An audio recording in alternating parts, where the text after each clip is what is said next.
Dis à Jésus de te parler. Dis au Saint-Esprit de te parler ce soir. Dis au Saint-Esprit de te parler ce soir. Dis au Saint-Esprit de te parler ce soir.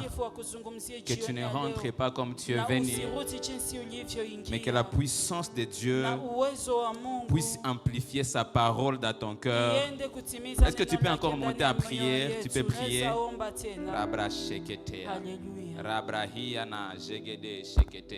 Cher Saint-Esprit, accomplis tes objectifs ce soir.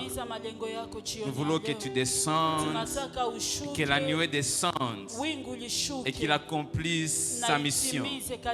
Que ceci ne soit pas une parole de plus, car nous en avons déjà entendu, mais que ceci soit une parole qui va impacter nos vies, qui va changer les circonstances et qui va nous donner une dimension supérieure de ta connaissance, de la compréhension de la parole et de l'application de la parole. Au nom de Jésus, est-ce qu'on peut acclamer? On peut acclamer, acclame, acclame le Seigneur, acclame le Seigneur. Est-ce qu'on peut pousser les cris de joie? Rabada, shekete. Voilà, voilà, voilà. Prenons place. Alléluia. Alléluia. Amen. Comme elle a dit, je suis l'enfant de la maison, je ne suis pas étranger. Donc je suis d'ici. Je suis ouvrier de cette église. J'ai parlé avec le pasteur avant-hier. Hier matin, je lui disais, je suis de la maison. Alléluia. Amen. Donc ne me prenez pas comme étranger. Alors j'aimerais m'acquitter de certaines responsabilités avant d'entamer le message de ce soir. J'aimerais dire merci à Dieu. Lui qui a fait à ce que cette saison soit réelle et que je me retrouve parmi vous. C'est une opportunité, mais aussi une grâce. Mais aussi j'aimerais dire merci à mon père, le pasteur Bob Loalizo. Bob Loalizo, qui est déjà passé même d'ailleurs ici pour vous prêcher la bonne nouvelle. En tout cas, merci de m'avoir permis à ce que je sois parmi vous. Ainsi que le pasteur Smith qui est déjà passé ici et qui a été une bénédiction. J'aimerais aussi dire merci au père de la maison, le pasteur Ushai et sa femme, pour cette marque de confiance, en fait que je puisse apporter la parole de Dieu. Ce sont de bons parents. Et lorsque j'ai commencé à travailler ici, j'ai appris beaucoup de choses. J'aimerais aussi dire merci à l'église RC Katindo. Franchement, depuis que je suis arrivé ici, j'ai vu une vie de la prière. Une vie de la prière. Et j'aimerais témoigner en disant qu'il y a des questions que je me posais lorsque je suis venu ici. Mais je ne me pose plus ces questions. Alléluia. Je vis Dieu dans cette église. Je vis les gens en train de prier. Je me suis dit, mais qu'est-ce qui se passe? Et gloire à Dieu. Alors, nous poursuivons notre thème. L'importance de posséder le discernement et la sagesse de Dieu. L'importance de posséder le discernement et la sagesse de Dieu. Et ce soir, j'entends un sous-thème intitulé ceci: c'est que les fils d'Issachar nous enseigne sur l'importance de posséder le discernement des esprits. Je répète, c'est que les fils d'Issachar nous enseignent sur l'importance de posséder le discernement des esprits. Alléluia. Et nous sommes à 1 Chronique chapitre 12 verset 32. Tuko katika Mambo ya Nyakati ya kwanza.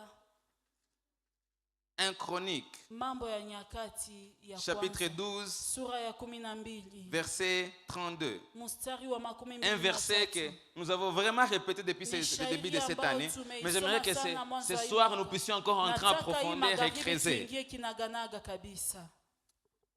Lisons la parole de Dieu. Merci pour ceux qui se lèvent pour honorer la parole de Dieu. La Bible dit ceci. Des fils d'Issachar ayant l'intelligence d'État pour savoir ce que devait faire Israël, des 100 chefs et tous leurs frères sous leurs ordres. Je répète la partie A.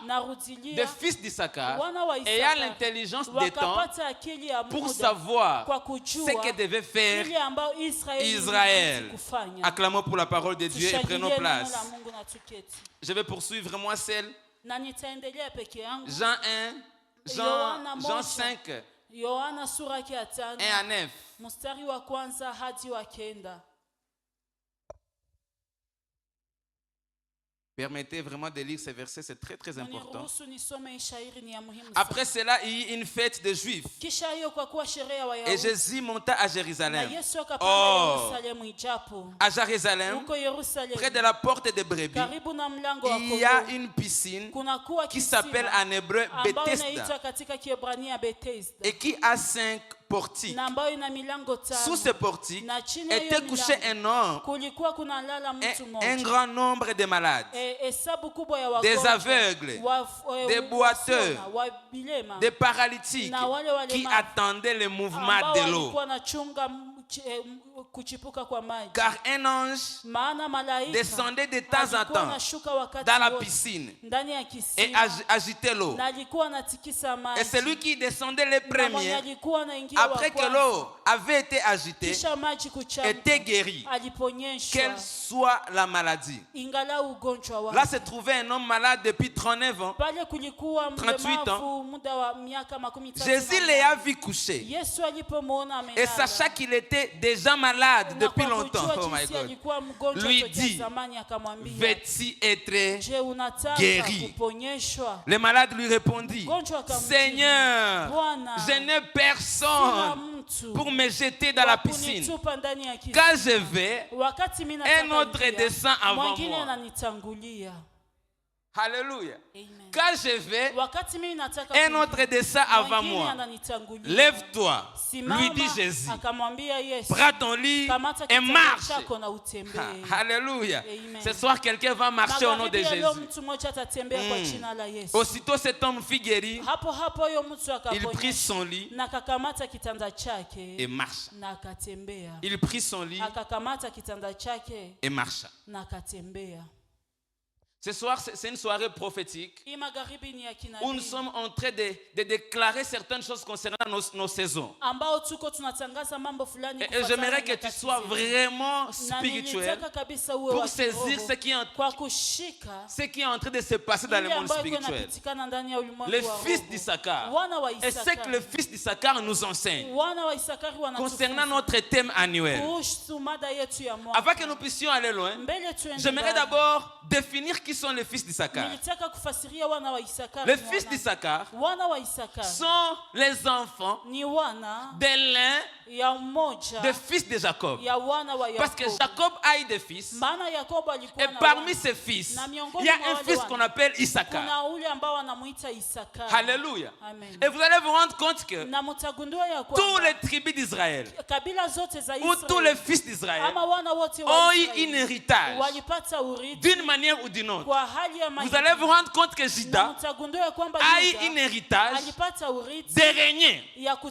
C'est pourquoi la plupart des rois qui ont régné à Jérusalem viennent du tribu de Juda.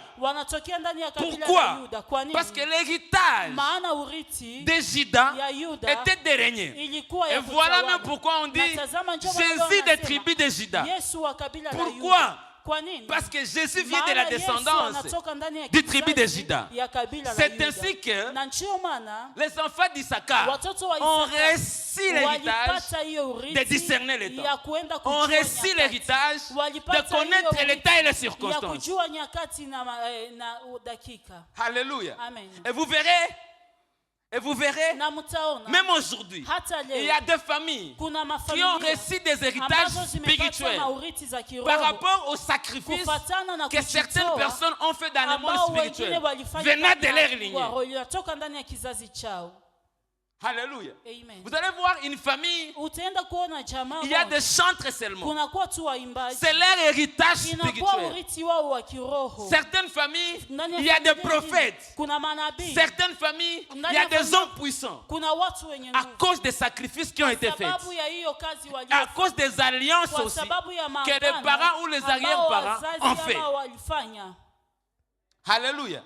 Et c'est ainsi que les fils d'Issachar Na ndio maana wana wa ont Isaka hérité walienda riti l'intelligence, akili, la capacité uwezo de discerner les ya temps. kwenda kujua soma wakati. Alléluia. Amen. J'aimerais dire ceci. Na nilitaka sema De la hivi. même manière, il y a des familles qui ont hérité spirituellement des choses. Hivyo hivyo kuna mafamilia ambazo De zilienda la même manière, il y a kurithi des familles qui ont hérité des na sorcelleries ndio vile spirituelles. kuna familia zingine zilirithi uchawi. Alléluia. Amen. Alléluia. Les fils d'Issachar. Wana wa Isakari.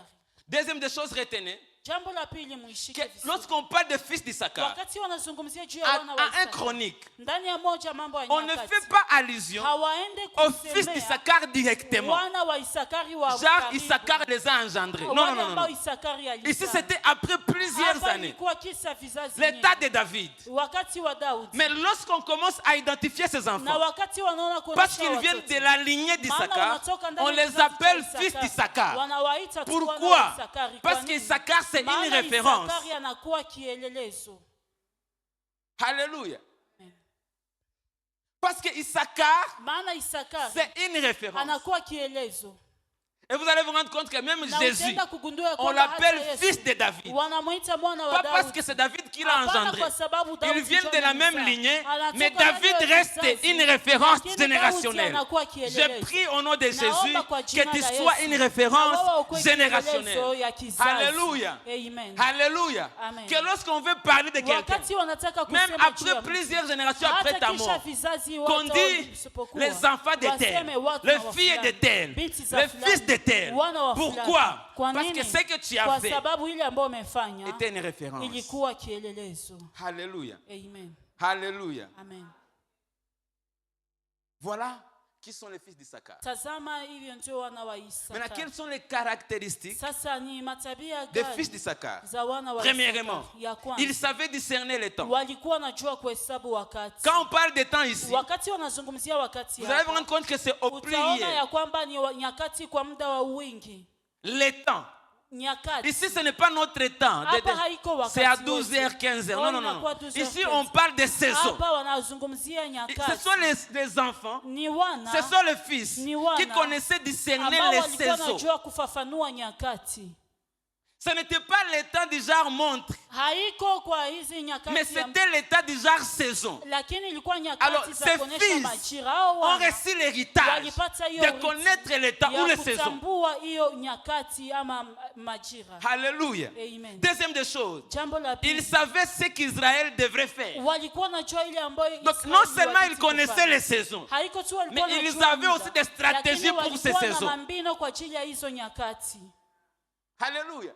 Parce que tu peux connaître une saison, Maana unaweza kutambua mais nyakati sans fulani, posséder les lakini stratégies bila kuwa qui na peuvent hizo te maintenir za ou te faire entrer za dans cette saison. kukuingiza ndani ya hizo nyakati. Alléluia. Nous allons y revenir. Troisièmement, La tatu, ils étaient des guerriers. walikuwa wapiga vita. Parce que lorsque vous entrez en 1 Chronique chapitre 12, Wakati unaingia vous moja, allez vous rendre compte utaenda kugundua que ya David kwamba n'a pas encore accédé au pouvoir. Daudi alikuwa bado hajakuwa na Mais on ufalme. commence à énumérer Lakini wanaanza des kutaja hommes qui étaient avec David watu ambao walikuwa na lorsqu'il Daudi. voulait faire face à Saul. Wakati wanatafuta kupigana na Et lorsqu'on Sauli. commence à citer, Na wakati wanaanza on cite kutaja, les tribus. wanataja Et parmi makabila. ces tribus, na miongoni on mwa hizo cite kabila, les fils d'Issachar, wanataja qui wana wa étaient des Isaka, guerriers ambao walikuwa auprès du wapiga roi. vita kwa mbele ya mfalme. Pourquoi? Kwa nini? Pourquoi les fils d'Issachar se retrouvent Wana wa Isakari aux wanajikuta côtés de David? karibu na Parce Daudi. qu'ils savaient que Dieu Maana walikuwa avait wanajua déjà kwamba choisi Mungu David. alikuwa Et ameshamchagua c'est pourquoi Daudi. Na ils ndio se maana sont alliés à David. walienda Parce kushikamana qu'ils naye. connaissaient les temps Maana walikuwa et les wanajua muda circonstances na et les majira stratégies. na mbinu. Quatrièmement, La ine, ils étaient proches des rois et des juges. walikuwa karibu ya wafalme na waamuzi. Juge 5:35. Waamuzi 5:35. Pas 35 mais 15. Juge 5:15. Waamuzi 5 sura 15. Nous sommes en train de voir le fils d'Issachar qui travaille avec Déborah. Déborah, vous la connaissez? C'est une juge qui a été suscitée en Israël, mais qui était une femme. Et d'ailleurs, c'est la première juge femme qui a existé dans l'histoire, qui était aussi prophétesse. Les fils d'Issachar ont compris que même si c'est une femme, Dieu l'a élu pour être juge.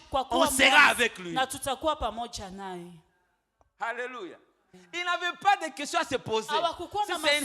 Parce que dans ce temps-là, une femme ne pouvait pas se lever et dire je suis juge. C'est impossible. Alléluia. Sixième des choses, il savait les choix de Dieu. Il savait qui Dieu a choisi et comment Dieu va utiliser la personne. Alléluia. Amen. Alléluia. Les discernements des saisons. Notez sur les saisons. Dieu travaille avec les saisons depuis le début de la création. Dieu n'a jamais fait des choses sans saison. Lorsque Dieu commence à créer, la première des choses qu'il a créées, c'était la lumière. Mais après avoir créé la lumière, en Genèse chapitre 1, il dit ceci, que la lumière soit pour séparer le jour et la nuit. Alléluia. C'est déjà un signe des saisons. Dieu commence en introduisant la notion des saisons. Et il dit, ça sera le premier jour, ça sera le deuxième jour, ça sera le troisième jour. Pourquoi? Parce que Dieu travaille toujours avec les saisons. Il y a nulle part dans la Bible où Dieu ne travaille pas avec des saisons. Dieu introduit la notion des saisons. Et vous allez vous rendre compte, même les théologiens, qui sont des témoins, ils vont dire ceci, que Dieu a travaillé avec le monde par ce qu'on appelle des dispensations. La manière dont Dieu a travaillé avec Noé, ce n'est pas la manière dont Dieu a travaillé avec Moïse. C'est le même Dieu, mais les hommes différents. Et il travaille différemment avec eux. Et ce qu'on appelle des saisons. Et jusqu'aujourd'hui, nous sommes dans la saison de la grâce. Alléluia. Nous sommes dans la saison de la grâce. C'est une dispensation. C'est une saison. Bien-aimé, retenez que Dieu travaille toujours avec des saisons.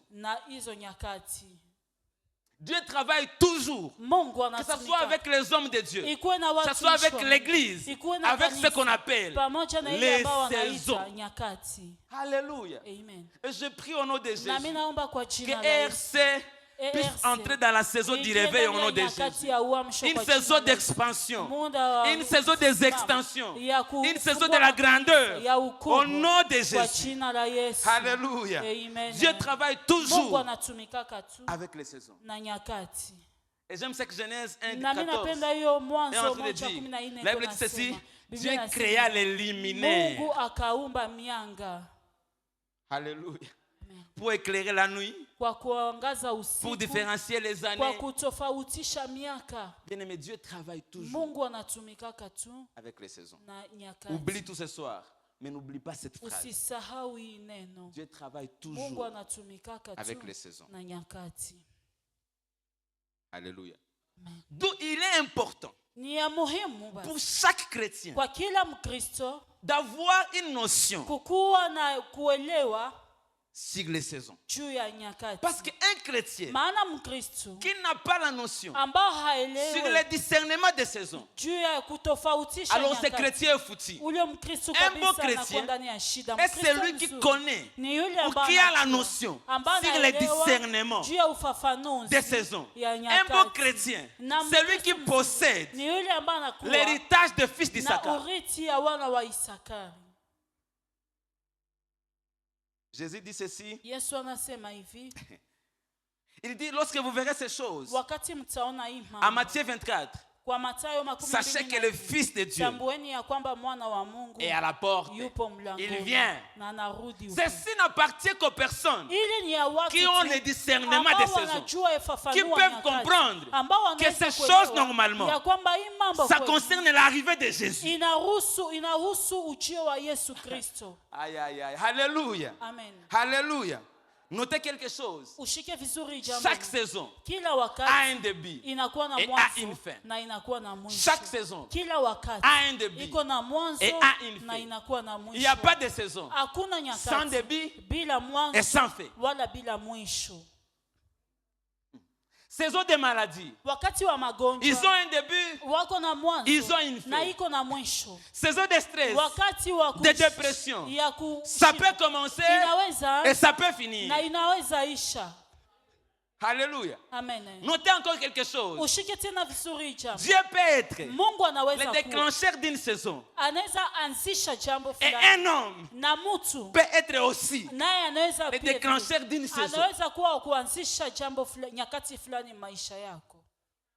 Alléluia. Dieu peut commencer une saison. Et l'homme peut commencer une saison. Et le diable aussi peut commencer une saison. Mais à condition que l'homme lui permette cela. Alléluia. Inconsciemment ou consciemment, l'homme a un rôle à jouer à tout ce qu'il subit. Amen. Saison d'épreuve. Nous avions enseigné concernant les épreuves. Et on a dit que les épreuves viennent de Dieu. Mais les tentations viennent du diable. Non seulement du diable, mais de l'homme lui-même. Car la Bible dit ceci, que personne ne dise que je l'ai tenté. Car Dieu ne tente personne. C'est par vos propres convoitises que vous êtes tentés. Alléluia. Alléluia. Saison des épreuves, saison des batailles, saison de semer, saison de récolter, saison de prier, saison de posséder, saison de posséder la connaissance, saison d'apprendre. Il y a aussi des saisons d'apprendre. Il y a des saisons de s'asseoir et apprendre. Ne cherchez pas à être pressé. Il y a des saisons d'apprendre d'abord. La Bible dit ceci. Jésus appela les disciples. Je crois en Marc 3. Il appelait pour être avec lui et puis les envoyer. Vous voyez des choses. Être avec lui pour apprendre et les envoyer dans la mission. Chaque chose a une saison. Chaque chose a une saison. Il y a saison d'avoir et saison de donner. Saison de semer et saison de récolter. Car on ne peut récolter que ce qu'on a semé. Alors si la loi de semaille peut s'appliquer, c'est qu'il y a la loi aussi de récolter. Tu ne peux récolter que ce que tu as semé. Et tu sèmes lorsque tu as compris que je suis dans la saison de semer. Alléluia. Amen. Alléluia. Amen. Saison de bénédiction professionnelle. Il arrive 20 ans, on commence à t'appeler partout. Saison de bénédiction professionnelle. Saison de brisement. Dieu te brise. Tu manques même rien à la maison. Dieu te brise. Et si tu ne sais pas que tu es dans la saison de brisement, c'est là qu'il y a un problème. Tu vas chercher les serviteurs. C'est Dieu qui l'a initié. Le pasteur nous a enseigné dernièrement. Les épreuves là, c'est Dieu qui a commencé. C'est lui qui doit finir. Alléluia. Notez avec moi Ushike vizuri pamoja na l'importance de posséder umuhimu ya kukua le discernement de saison na ou des esprits. ufafanuzi ya maroho. L'importance Umuhimu de posséder ya kuwa le discernement na ufafanuzi des saisons ya nyakati ou des esprits. ama ya maroho. Je suis en train de prendre saisons et esprits. Niko na kamata nyakati na maroho. Je marche ensemble avec ça. Natembea pamoja Parce que naye. derrière chaque saison, Maana nyuma ya kila wakati il y a un esprit caché kuna derrière. roho inafichwa nyuma. Derrière chaque saison visible, Nyuma ya kila nyakati il y a un esprit. kuna roho. Il y a un esprit. Kuna roho. Il y a un esprit Kuna roho. derrière chaque saison. Nyuma ya kila Premièrement, nyakati. notez avec moi, Ya kwanza ushike pamoja na lorsqu'on connaît, lorsqu'on possède le discernement des saisons, wakati unakuwa na hiyo ufafanuzi wa on ne perd pas du temps haupoteze wakati dans des choses inutiles. ndani ya mambo isiyokuwa na maana. En tout cas, notez ça très bien. Uishike kwanza On ne vizuri. perd pas le temps Haupoteze muda dans les choses inutiles. ndani ya mambo isiyokuwa na Lorsque maana. Esther Wakati Esther a compris alielewa que le roi ya kwamba n'a mfalme pas besoin de la beauté, hana lazima ya il a urembo, besoin d'une femme iko na lazima qui ya va lui mwanamke donner la tranquillité. ambata Au-delà mpatia de Vashti, kuachana na Vashti. Esther Esther s'est concentrée sur sa bonté. alishikilia Que kwanza sur sa urembo beauté. wake kuliko Et lorsqu'elle est passée, na wakati alipita le roi a apprécié. mfalme Alors que akampenda. les autres Ijapokuwa passaient wengine leur temps en train de se walikuwa maquiller, napitisha wakati wako Esther, kujipodoa. Esther qui avait le discernement ambaye des alikuwa na esprits ufafanuzi wa et qui a maroho compris que c'était na ma alielewa ya saison, kwamba ilikuwa elle a wakati compris les wake. choses autrement. Alielewa Bien-aimé dans mambo le Seigneur, tofauti. Mpendwa tu es en katika train de Bwana, perdre ton temps uko napoteza dans muda des wako choses que tu ne sais ndani ya pas, mambo ambayo dans des hauelewi. projets que tu ne comprends ndani ya pas. mipango usiyoelewa. Quelque chose te manque. Mambo kitu Le kinakukosa discernement des esprits ni ufafanuzi et wa des maroho saisons. na nyakati. Lorsque tu sais Wakati que unatambua c'est cette saison qui ya arrive, kwamba ni hii muda ambayo tu arrêtes de inafika, perdre le temps unaacha kupoteza dans muda des inutilités ndani ya mambo et tu isiyokuwa te na maana. focalises Na sur ce qui est unasimamia essentiel. njia ile ambayo inakuwa ya muhimu. Ah, Rabashaka. Et que l'Église Na kanisa comprenne cela. ielewe hii Que la jeunesse ya kwamba comprenne mwanzo cela. Ce n'est pas à l'âge de 30 ans qu'on s'élève. haiko kwa miaka No. 13 ndio Non, utasimama. non, non, non, non. Hapana. Une personne qui a l'esprit de Dieu Mtu ambaye anakuwa na et roho qui wa a Mungu le discernement na des ambaye iko na esprits ufafanuzi wa commence à maroho. voir la saison de loin Anaanza kuona et wakati kwa commence à mbali. préparer cette Na saison. anaanza kuandaa. Alléluia. On appelle Joseph. Wanamuita Yusufu. On lui explique les problèmes. Wanamfasiria shida. L'Égypte traverse un problème. Misri ilikuwa napitia shida. On a fait une vision. Le roi a fait une vision. On a vu des choses. Mfalme akaona Et mambo, Joseph. akauta mambo na Yusufu. Joseph avait le discernement des saisons. Alikuwa na ufafanuzi Il ya a dit, dans muda. cette saison, vous allez faire ça et ça. Et ça. Akasema kwa hii muda nitafanya hivi. Et dans hivi l'autre na saison, hivi. vous allez faire Na ça et katika ça. muda wengine mtafanya hivi na hivi. Alléluia. Amen. Deuxième des choses. Jambo la pili. Lorsqu'on possède le discernement des saisons, Wakati unakuwa na ufafanuzi wa on est nyakati. à l'abri. Uko chini ya kivuli. On est à l'abri du tâtonnement. Umeepushwa na hiyo kuhatahata. Quelqu'un me comprend? Kuna mtu ananielewa? Je parle surtout avec la jeunesse. Naongea sana na vijana. Lorsque tu possèdes Wakati unakuwa le discernement des na saisons, ufafanuzi wa muda, tu évites les tâtonnements. unaepushwa na hiyo kuhatahata. Lorsque Bartimée Wakati a compris Bartimayo alielewa que c'était le fils de ya David kwamba qui ni passait, mwana wa Daudi ndio alikuwa il n'a pas anapita. encore hésité. Il Hakushika. a dit, fils de David, Akasema mwana wa Daudi, sauve-moi, uniokoe, guéris-moi. uniponye. Parce qu'il avait Kwa compris. maana alielewa ya kwamba Question de tâtonnement, c'est fini. habiko tena vya Je viens d'avoir kuhatahata. l'esprit Ninapata des kwanza révélations. roho ya Que ça, c'est ma saison ya de kwamba hii ni guérison. muda wangu wa Et uponyaji. aujourd'hui, Na leo je dois guérir. mimi napaswa David, ponyeshwa. fils de David, Mwana wa Daudi, unirehemu. unirehemu. Lorsqu'on possède Wakati le unamiliki discernement des ufafanuzi esprits. ya Alléluia. maroho. Alléluia. Amen. Alléluia. Amen. Troisième des choses, Jambo la tatu, on est précis dans ce que l'on fait. unaelewa vizuri, uko Je ne na veux pas msimamo insister sur katika ile ambayo On est unafanya. précis dans ce que l'on fait. Unakuwa na On msimamo ne katika t'attend ile pas. unafanya, hautahatahata. Cinquième des choses, Jambo la tano, quatrième des choses, la nne, on s'y prépare en unajiandaa conséquence unaanza avec la kujiandaa provision mbele nécessaire pamoja na hiyo akiba ambayo inastahili, qu'exige ambayo inastahili cette saison. ambayo inastahili kwa hiyo nyakati. Parce que chaque saison Maana kila wakati n'a pas la même provision. haina akiba sawa. Notez cela. Uishike vizuri. Chaque saison Kila wakati n'a pas la même provision. haiko na akiba moya. C'est pas parce que Haiko kwa sababu lorsque tu passais dans ça, wakati ulikuwa unapitia tu as fait ça ulifanya et hivi Dieu a répondu na Mungu alijibia que dans ça aussi, ndani ya tu hiyo vas aussi pia appliquer la même chose utafanya hivyo hivyo et Dieu va na intervenir. Mungu atatenda. Non. Hapana. Ayez la révélation Ukuwe na pour ufunuo. comprendre Kwa que kuelewa, dans cette saison, katika je hiyo dois wakati plutôt faire ça mimi napasha que nchofanya ça. hivi na kuliko hii. On a un professeur qui nous disait, Kuna mwalimu ambaye alikuwa le anatuambia problème avec les chrétiens, shida na Wakristo au lieu d'agir, pari ya kutenda ils prient. wanaomba Au lieu de prier, na wakati wa ils kuomba agissent. wao wanatenda.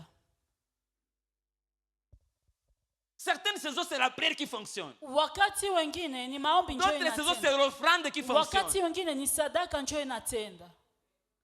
Alléluia. D'autres saisons, c'est il faut n'enyorosha mkono na pana. Wakati wengine il faut que tu étendes la main et que tu donnes. Bien aimé dans le Seigneur, Mpendo katika Bwana. comprenons comment le monde spirituel fonctionne. Tuelewe jinsi ulimwengu wa roho unatumika. Ne restons pas pauvres Tusibakie tu maskini d'intelligence wa et akili de la connaissance. na ukujua. Tout est dans la parole. Yote iko ndani ya Ne vous neno. figez pas sur une même chose. Musibakilie tu fasi moya. Parce que Jésus devant le cas de maladie, Maana Yesu anaenda kuponya hali bien ya que c'était le magonjwa. même cas, Ingalau zilikuwa qu'il hizo faisait hizo hali face, ambao alikuwa il anakutana ne nazo. réagissait pas de la même Hakukuwa façon. anatenda hivyo hivyo. Alléluia. Amen. Alléluia.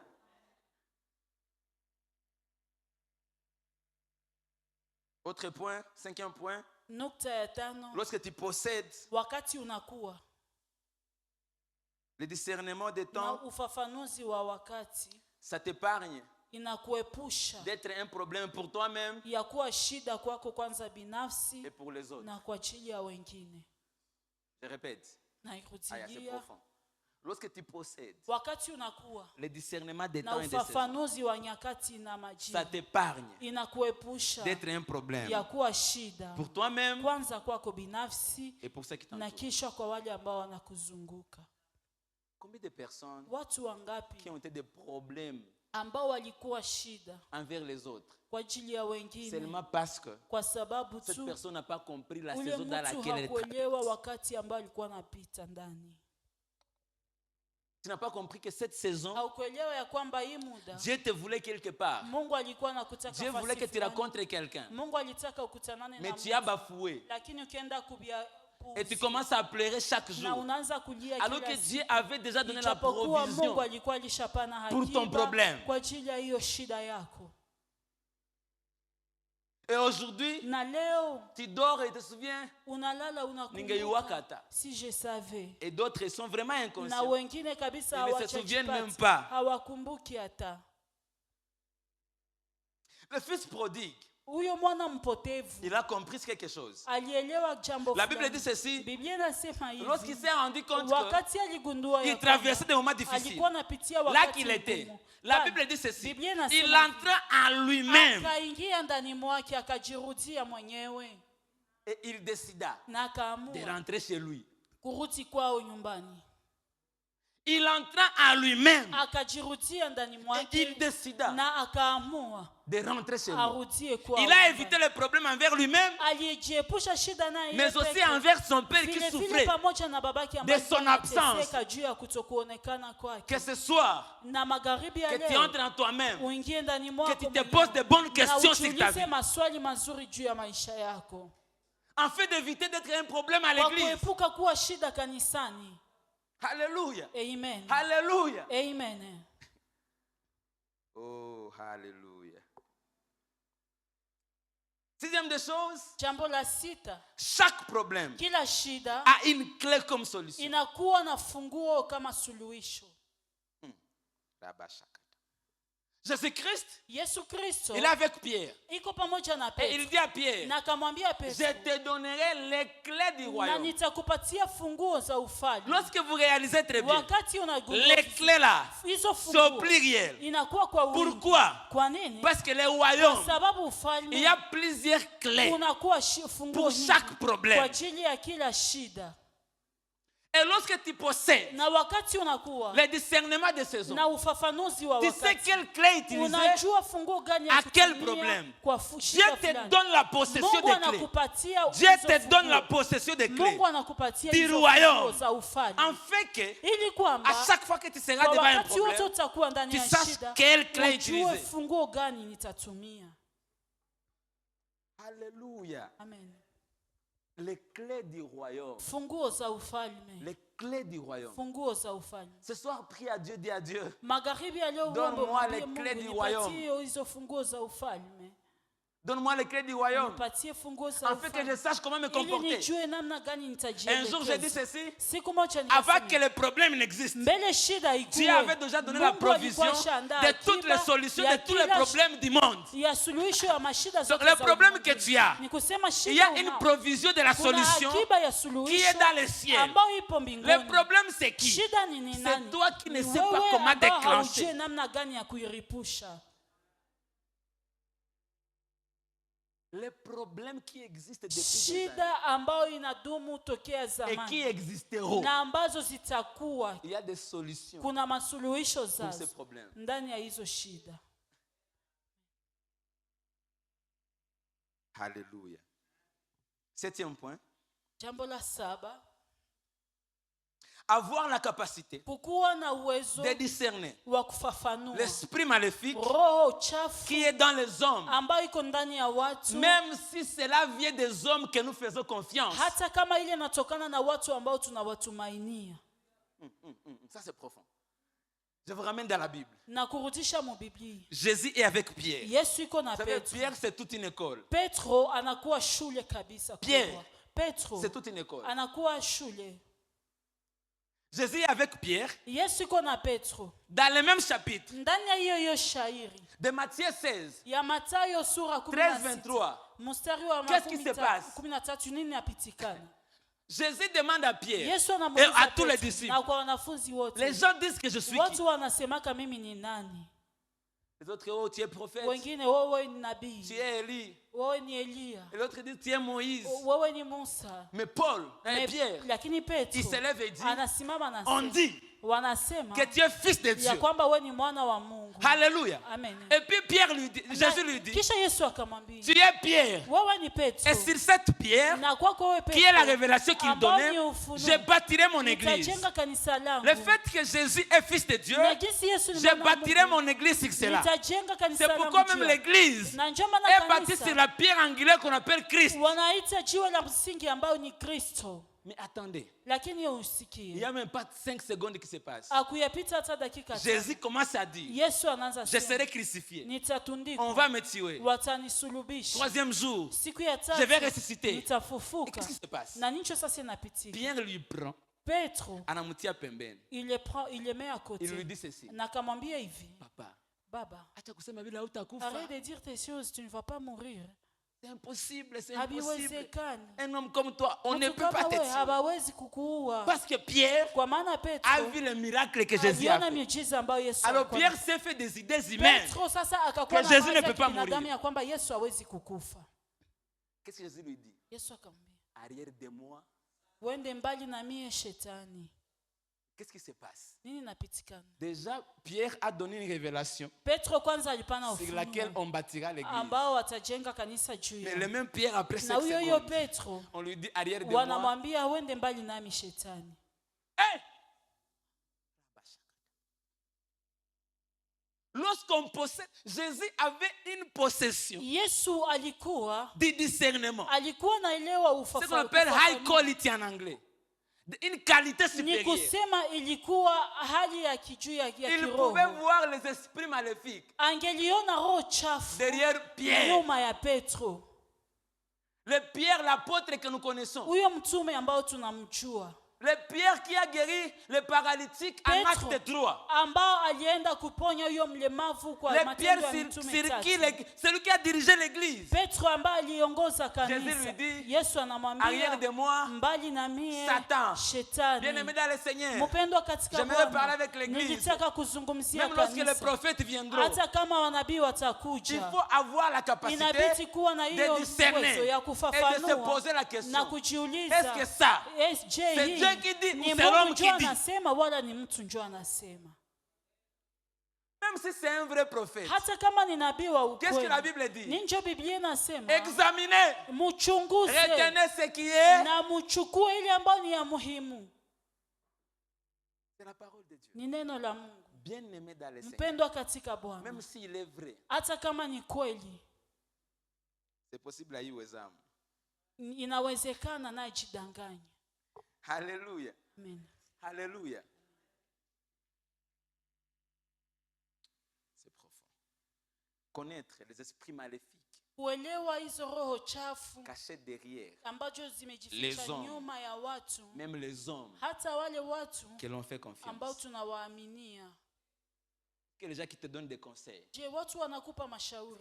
Ça vient de Dieu. Kweli hiyo inatoka kwa Est-ce que Mungu? tu as la capacité Je, uko na hiyo de uwezo discerner ya kuifafanua et de dire ça, na kusema hii ce n'est pas Dieu? haiko Mungu?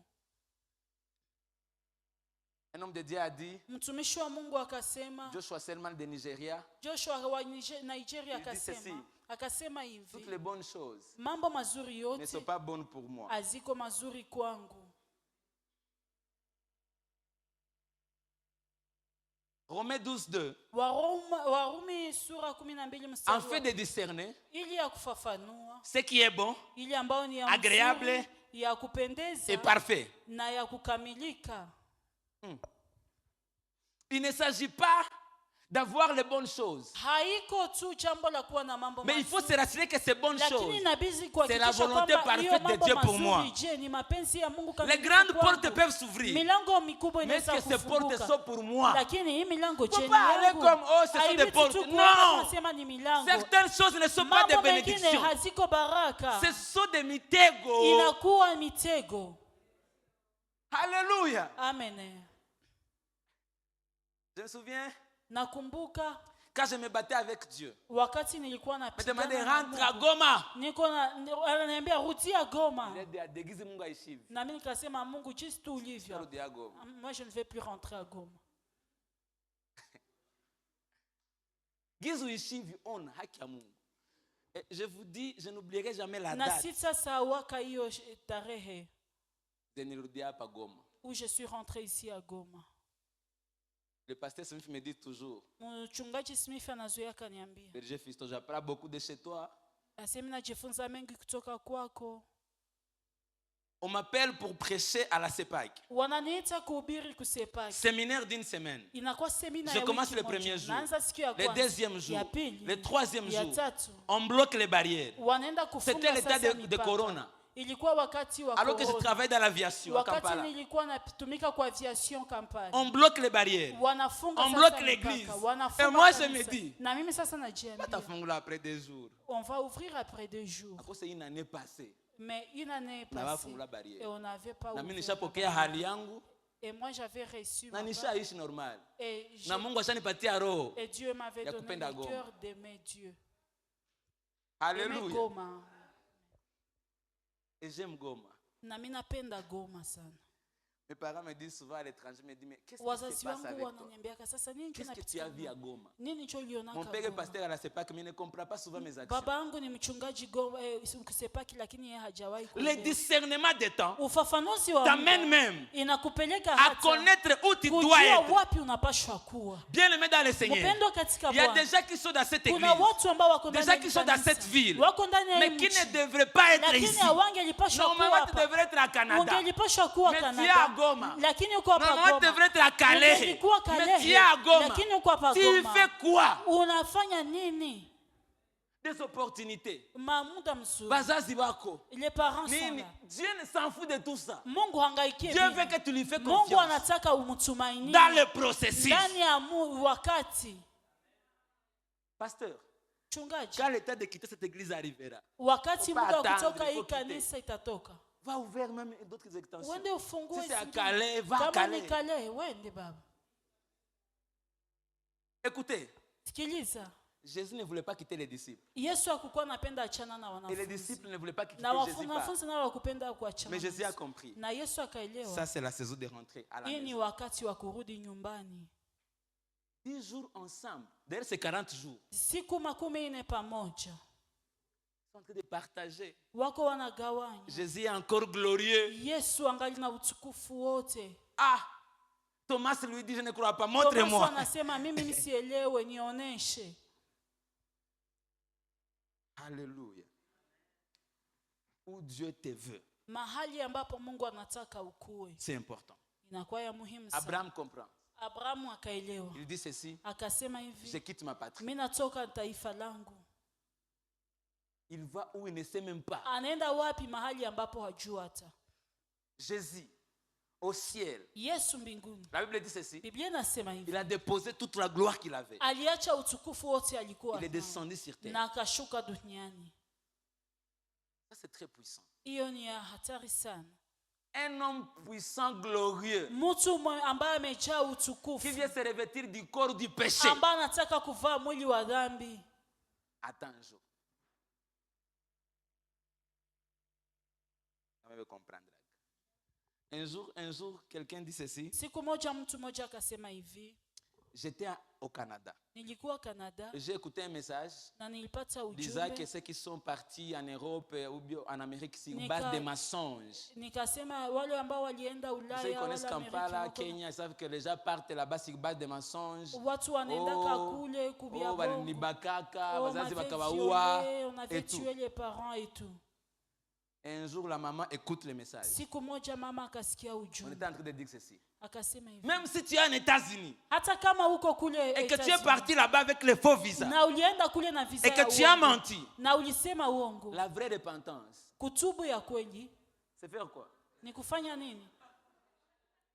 Kurudi nyumbani. Bien aimé. Quand on dit la restitution. Wakati wanasema kurudisha. C'est pas des blagues. Haiko mchezo. C'est ça l'évangile. Na njoo injili hiyo.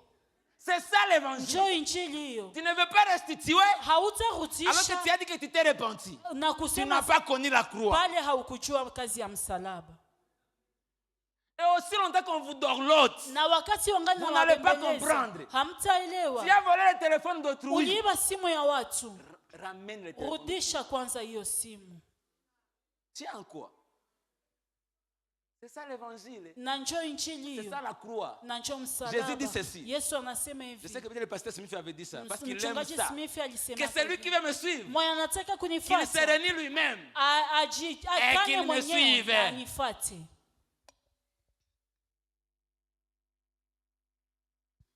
Si tu es encore attaché aux choses du monde, c'est pas comme ça que ça fonctionne.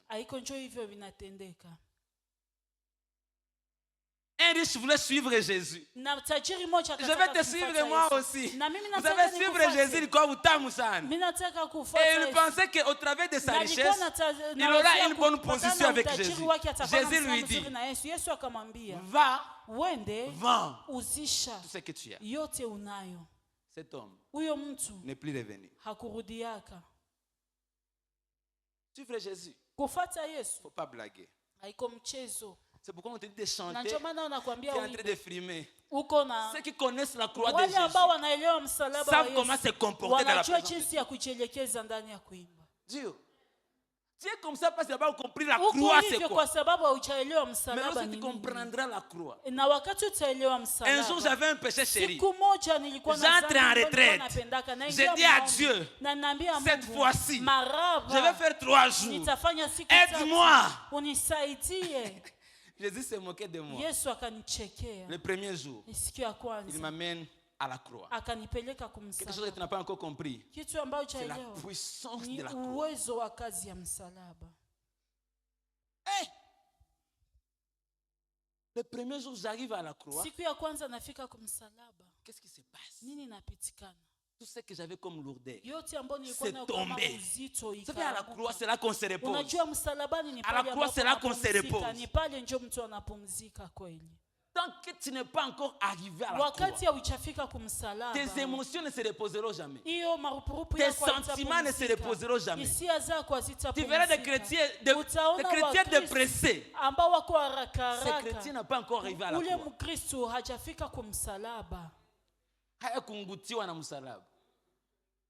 Le chantre dit, msalaba na ukumbatia mpaka nitakapomaliza nini? Mpaka nitakapomaliza mwendo. Je suivais les chansons de des Robot Ministries. Nilikuwa nafuata manyimbo za Robot Ministries za Kigali. En 2002-2003. 2002 ama 2003. Quelle puissance! Uwezo gani? Quelle puissance! Uwezo gani?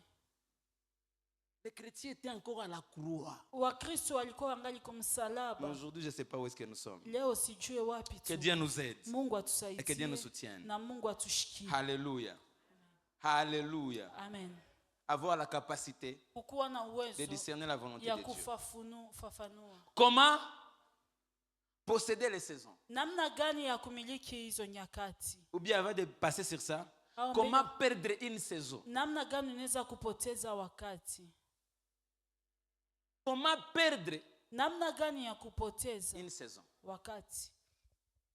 Premièrement, ya kwanza, ne pas avoir l'esprit de discernement. Kukosa roho ya ufafanuzi. Tu n'as pas l'esprit de discernement. Hauna roho ya ufafanuzi. Tu perds une saison. Unapoteza tayari wakati. Deuxièmement, ya pili, le péché. Zambi. Le péché Dambi nous amène inatupeleka à perdre les saisons qui nous appartenaient normalement. Kupoteza hizo nyakati ambazo zilikuwa zetu. Je répète. Tu commets l'impudicité aujourd'hui. Unafanya udhinifu leo. Tu te répands. Unatubu. Mais sachez lakini que dans le monde spirituel, ndani ya ulimwengu wa roho, il y a ce que tu as perdu. Kuko vile venye umepoteza. Alléluia. Il y a ce que tu viens de perdre. Kuna ile ambayo unatoka kupoteza. Et j'aime le pasteur quand nous sommes à Bisi, c'est ce qu'il enseigne. Napendaka mchungaji wakati anasema kwa kasi unafanya. C'est comme si tu étais là-bas haut. Ni kama vile ulikuwa pale juu. Spirituellement. Kiroho. Et puis tu redresses encore. Kisha unashuka tena chini. C'est le pasteur qui le dit souvent. Ni mchungaji njoo anaisemaka sana. Asante baba. Alléluia. Amen.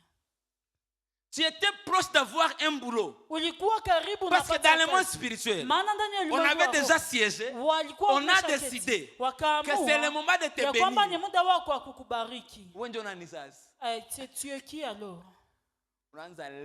Tu commences à t'enivrer. Et Dieu dit, je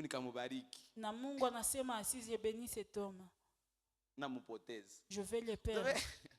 Ce qu'on appelle le mal nécessaire. Dieu ne te bénit pas pour t'épargner certaines choses. Mungu hakubariki jua kuepushe na mambo mengine. Alléluia. Si je parle de la bénédiction financière ou matérielle, je ne parle pas de bénédiction comme ce que nous recevons à la croix. Donc le péché nous éloigne de nouvelles saisons. L'ignorance nous éloigne de la nouvelle saison. La Bible dit ceci: mon peuple périt par manque de connaissance. Lorsque tu n'as pas la connaissance, tu perds des saisons. Pas seulement une seule saison, des saisons. Des saisons. Tu es à l'église. Même pas un verset dans la tête. Tu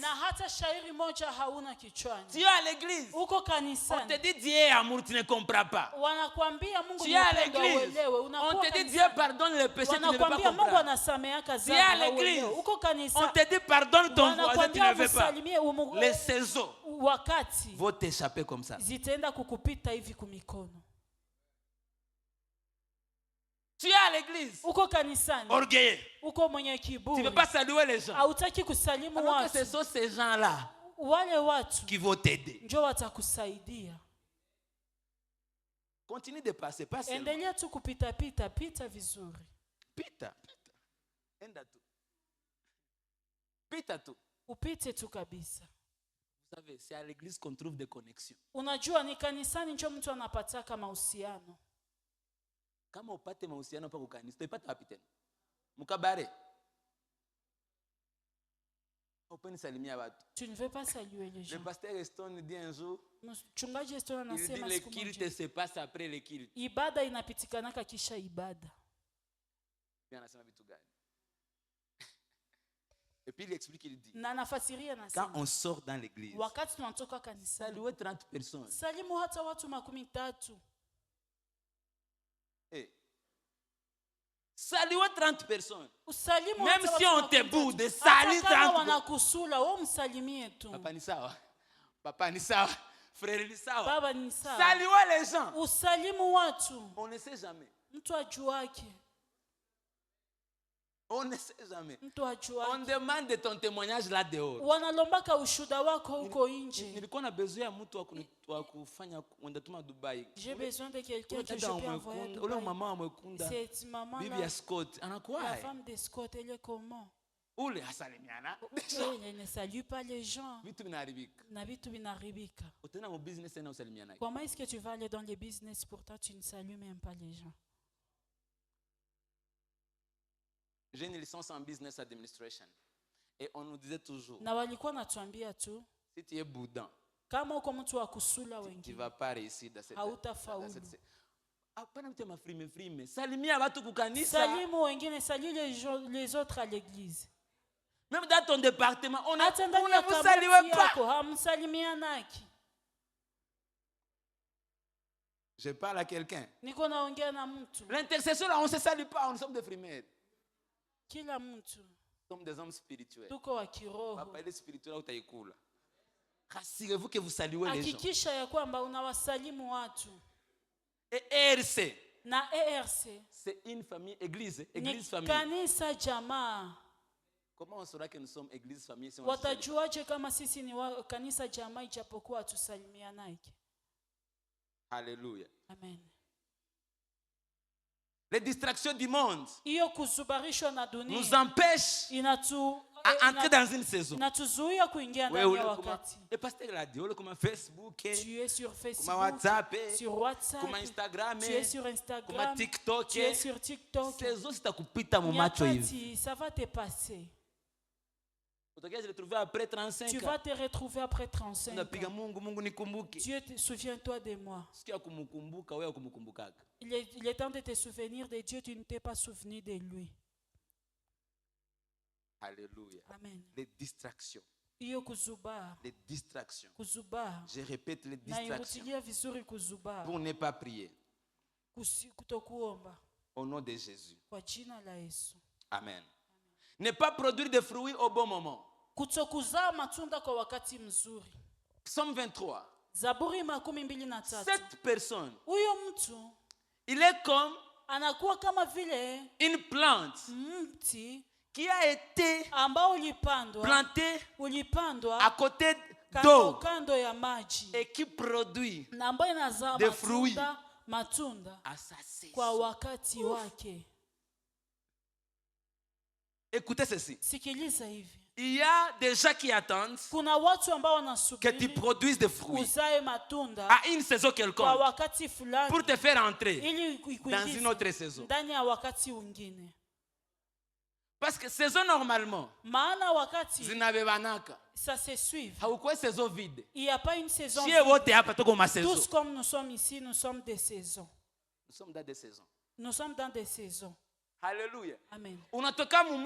Tu viens d'une saison et il y a une autre qui commence. Et ceux qui sont connaissent ce qui vient et ils commencent à se préparer. Alléluia. Amen. Alléluia. Amen. Produis des fruits à ta saison. Matunda kwa wakati wako. Et nous qui sommes là pour voir que tu as produit des fruits, on va te prendre pour t'amener dans une autre saison. Alléluia. Tu ne viens pas à l'église.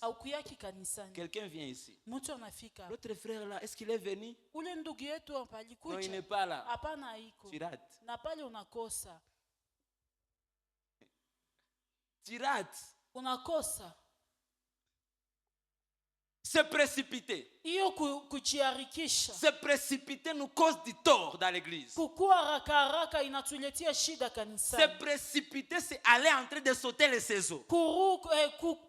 Les saisons que tu sautes te rattrapent. Les saisons que tu sautes te rattrapent. Alléluia. Amen. Crois-moi, il y a des hommes de Dieu qui ont effacé tous leurs messages d'auparavant. Pourquoi? Parce qu'ils ont dit ça ne reflète pas Dieu, ce n'est pas doctrinal na haiko ya kimungu. Alors il regrette. Na sasa leo anaanza kujuta. C'est précipité. Kukua haraka. Quelqu'un a dit un jour, mtu mmoja akasema siku moja, la chair est chère. Aseme mwili ni mwili. La chair est chère. Mazabau ni mazabau. Hapa. Mazabau ni ya samani ama ni ya bei kali? Mazabau ni ya samani. Ni ya bei kali ya vile. Alléluia. Amen. Pour dire quoi? Il ne faut pas se précipiter trop à la chair. Pour ceux qui aspirent au ministère. Apprends. Ça te coûte rien. Si toi apprends. Le jour qu'on te donnera que tu exprimes des choses doctrinales. Mais toi là tu dis Jésus n'est pas fils de Dieu. Jésus n'est pas Dieu. Jésus n'est pas Christ. Quand te donne la chair, utakia angusha bisi sio te hapa chini. Bisi sio te kamata hivi unaigunja, unaitoa. Alléluia. Amen. Je parlais de l'orgueil. Je crois que prochainement, si Dieu nous donne le temps, nous allons parler sur comment récupérer une saison perdue. Comment maximiser, dominer sa saison. Et quels sont les signes d'une nouvelle saison. Alléluia. Amen. Est-ce que nous avons été bénis? Alléluia.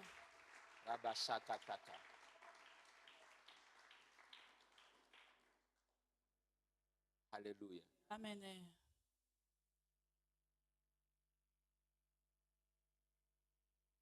Sifa zina wewe Bwana, sifa zina wewe Bwana, sifa zina wewe milele. Oh, sifa zina wewe. Oh, sifa zina wewe. Oh, sifa zina wewe. Rabada shakataya heya shakat. Oh, Baba, sifa zina wewe. Oh, sifa zina wewe. Oh, sifa zina wewe. Hallelujah, hallelujah, hallelujah. Oh Baba, sifa zina wewe. Oh sifa zina wewe. Oh sifa zina. Est-ce qu'on peut les chanter avec les anges du ciel? Oh sifa zina. Oh sifa zina. Oh, sifa zina wewe.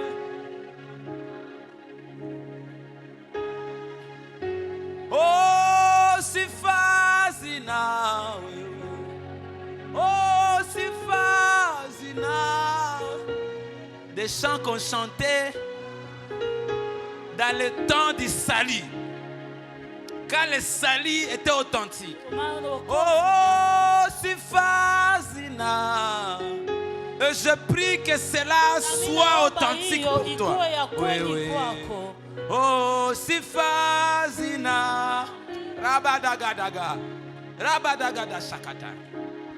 Oh, Baba, sifa zina. Oui, oui. Sifa zina, oui. Zina, oui. Zina, oui.